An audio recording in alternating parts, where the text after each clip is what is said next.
exclusively at PetSmart. Tell them Larry sent you.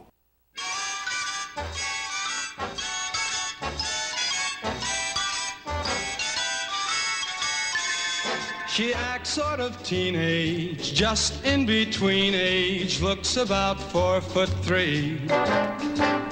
Although she's just small fry, just about so high, Gidget is the one for me. Welcome back, everybody. It is the PM Show with Larry Manetti, Nancy Manetti, and our guest, James Darren, Jimmy Darren, on the line. Moondoggy. Yeah. Well, you know what? It's not too early, is it? It's about 4:30. Too early at least for in what? California. I think I'm going to have a glass of fry wine. There we go. Hey, now, Jimmy, you were right in the middle of telling us your story. You were tracking down an agent. You finally found someone that says, "Look, guy, you need pictures." I need pictures. Yes. Found a photographer. Found the photographer walking down the street. But you know, it's so weird because someone asked me the other day, "What do you attribute your success to?" I said, "A lot of it's luck. A lot of it's being at the right place at the right time." So I randomly chose this photographer, Maurice Seymour. And as I said before, it said Maurice Seymour, photographer to the stars. And in the window, Nance and Larry, they had pictures of all performers, not actors, but performers. Anyway, I went in, had pictures taken. A few days later, because I used to go to acting class twice a week. A couple of days later, I came back, and the secretary there said, her name is Yvonne Bouvier. She said, "You know, you photograph pretty well." She said, "Are you interested in getting into films?" I said, "Of course." "You think I came here to become a plumber?"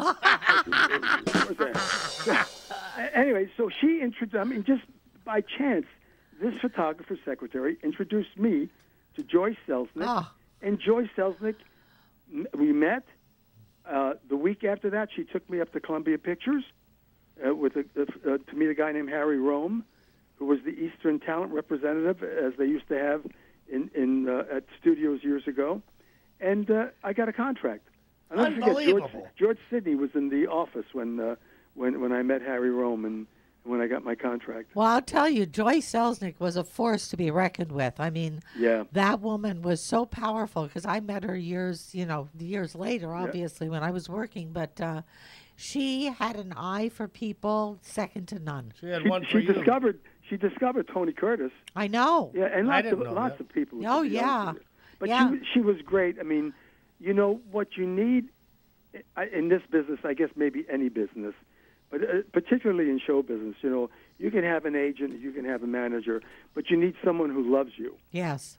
I mean, truly. And Joyce Selznick loved me, and I loved her as well.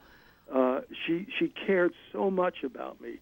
She would beam whenever I either walked into a room or when I did something on film, or I was like her pride and joy. Now, what about Renee Valente? Wasn't she involved too? Well, Renee was always sweet to me. She was very kind. Yeah. I was up for a. Remember Barry Shear, the director? Sure. Yeah, he was a great guy. I loved him too. What a good friend. Anyway, Barry Shear had called me in.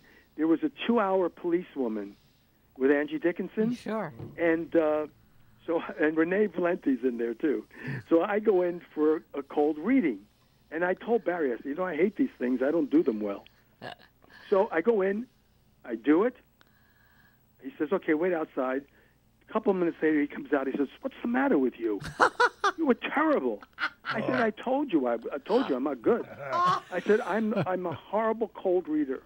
He said, okay, now look at the script again and come about 5 minutes. We're going to call you back in. Oh, no. And they did. I went back in again. I read. He said, okay, wait outside. He comes out again. He said, what's the matter with you? You were dreadful. I said, what can I tell you, Barry? I cannot do it. That's why I don't do it, because I cannot do it. Anyway, he said, okay, bye-bye, I love you. Renee Valente came out. She said, Jimmy, you were awful. I said, yeah, I know. I said, enough of these compliments. I'm going home.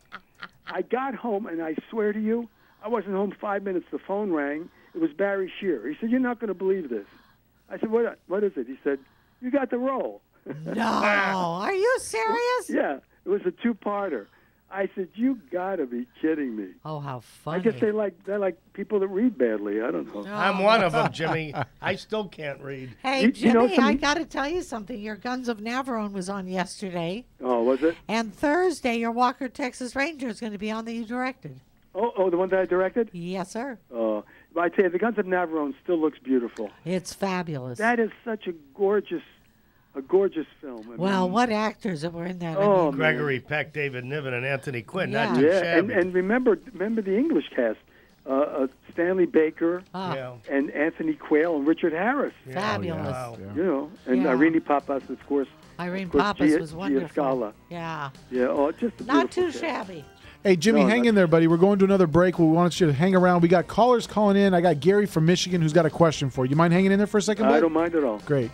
The great Jimmy Darren on the line, guys. Give us a call, 800-336-2225, 800-336-2225 to ask your question to James Darren. We'll be back right after this.